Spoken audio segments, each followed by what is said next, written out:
హైదరాబాద్కి రావడం కూడా జరిగింది. లోక్సభ ఎన్నికల సమయంలో తెలంగాణ రాజకీయాల్లో మరో ఆసక్తికర పరిణామం చోటు చేసుకుంది. బీఆర్ఎస్ సీనియర్ నేత శాసన మండలి చైర్మన్ గుత్తా సుఖేందర్ రెడ్డి తనయుడు గుత్తా అమిత్ రెడ్డి కాంగ్రెస్ లో చేరారు. రాష్ట్ర కాంగ్రెస్ వ్యవహారాల ఇన్ఛార్జి దీపాదాస్ మున్షి సీఎం రేవంత్ రెడ్డి సమక్షంలో కాంగ్రెస్ కండువా కప్పుకున్నారు.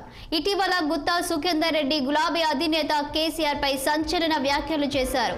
అర్థం పర్థం లేని రాజకీయాలు బీఆర్ఎస్ కొంప ముంచాయని, బీఎస్పీ లానే బీఆర్ఎస్ తయారైంది ఓ రేంజ్ లో ఫైర్ అయ్యారు. ఈ నేపథ్యంలో అమిత్ రెడ్డితో పాటు సుఖేందర్ రెడ్డి కూడా కాంగ్రెస్ లో చేరుతారా లేక బీఆర్ఎస్ పార్టీలోనే ఉంటారా అనేది ఆసక్తికరంగా మారింది.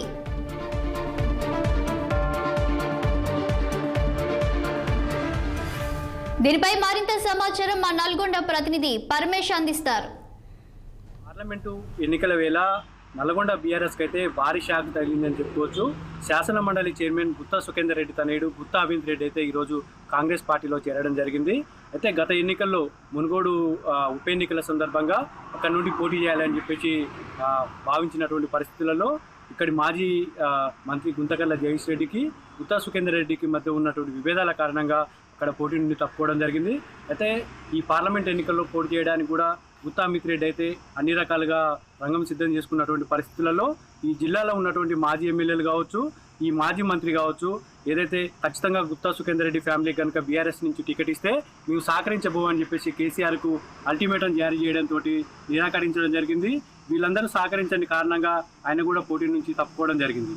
ఏదైతే గత కొన్ని రోజుల క్రితం గుత్తా అమిత్ రెడ్డి శాసన మండలి చైర్మన్ గుత్తా సుఖేందర్ రెడ్డి కేసీఆర్ పై అయితే సంచలన ఆరోపణలు చేయడం జరిగింది. ఏదైతే కేసీఆర్ నిర్ణయాల వల్ల పార్టీ అయితే నష్టపోయిందని చెప్పేసి కొంతమంది పార్టీలో లిల్లీపుట్లను తయారు చేయడం జరిగిందని చెప్పేసి వారి వల్లనే అధికారం కోల్పోవడం జరిగిందని చెప్పేసి ప్రజలు కూడా దూరం కావడం కూడా జరిగిందని చెప్పేసి గుత్తా సుఖేందర్ రెడ్డి సంచలన వ్యాఖ్యలు చేయడంతో అయితే జిల్లాలో హాట్ టాపిక్గా చర్చ అయితే జరిగినటువంటి పరిస్థితి అయితే ఉంది. అయితే ఏదైతే గుత్తా సుఖేందర్ రెడ్డి చేసినటువంటి వ్యాఖ్యలకు కౌంటర్గా తుంగతుర్తి మాజీ ఎమ్మెల్యే గాదర్ కిషోర్ కుమార్ కూడా అంతే ధీటుగా సమాధానం ఇచ్చినటువంటి పరిస్థితులలో ఈరోజు ఏదైతే గుత్తా అమిత్ రెడ్డి కాంగ్రెస్ పార్టీలో చేరడం జరిగింది. ఈ కాంగ్రెస్ పార్టీలో చేరడంతో గుత్తా అమిత్ రెడ్డితో పాటు గుత్తా సుఖేందర్ రెడ్డి కూడా పార్టీలో చేరతారా లేకుంటే బీఆర్ఎస్ పార్టీలో కొనసాగుతారా అని చెప్పేసి అయితే ఒక చర్చ అయితే తీవ్రంగా జరుగుతున్నటువంటి పరిస్థితులలో ఇప్పటికే గుత్తా అమిత్ రెడ్డి కాంగ్రెస్ పార్టీలో జాయిన్ అయినారంటే ఖచ్చితంగా గుత్తా సుఖేందర్ రెడ్డి కూడా పార్టీలో జాయిన్ అయినగానే భావించవచ్చు. ఈ క్యాడర్ మొత్తం కూడా కాంగ్రెస్ పార్టీకి అయితే వన్ సైడ్గా పనిచేస్తారని కూడా చెప్పుకోవచ్చు. అయితే దీంతో అయితే ఉమ్మడి నల్గొండ జిల్లాలో కావచ్చు, ఇటు భువనగిరి ఇటు నల్గొండ పార్లమెంటు స్థానాల్లో ఒక్కసారిగా రాజకీయ సమీకరణాలు అయితే వేగంగా మారాయని చెప్పుకోవచ్చు. అయితే కొద్దిసేపటి క్రితమే గుత్తా అమిత్ రెడ్డి అయితే కాంగ్రెస్ పార్టీలో చేరడం జరిగింది. అయితే ఏదేమైనప్పటికీ ఉమ్మడి నల్గొండ జిల్లాలో గుత్తా అమిత్ రెడ్డి రాకతోటైతే కాంగ్రెస్ పార్టీ మరింత బలపడిందని చెప్పుకోవచ్చు. ఇది ఇక్కడ ఉన్నటువంటి తాజా పరిస్థితి. కెమెరామెన్ శేఖర్తో పరమేష్ 6 టీవీ నల్గొండ.